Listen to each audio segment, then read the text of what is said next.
К счастью, сегодня среди нас есть еще мастера, умеющие изготовлять камчу. Аксакал аула Иконхалк Шокай Баисов этому делу научился у своего отца. В старину рукоять камчи изготовляли из слоновой кости, из золота и серебра. Украшали драгоценными камнями. На самом верху плети обычно делалась бахрома из кожи другого цвета. Изготовлять камчу я научился у своего отца. В те времена многие наши аульчане приходили и просили отца смастерить им плеть. В молодости у меня тоже неплохо получалось, но сейчас я стал плохо видеть. Когда в семье нагайца рождался мальчик, для него плели специальную плетку.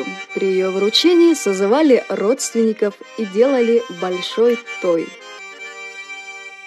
Султан, держи крепко.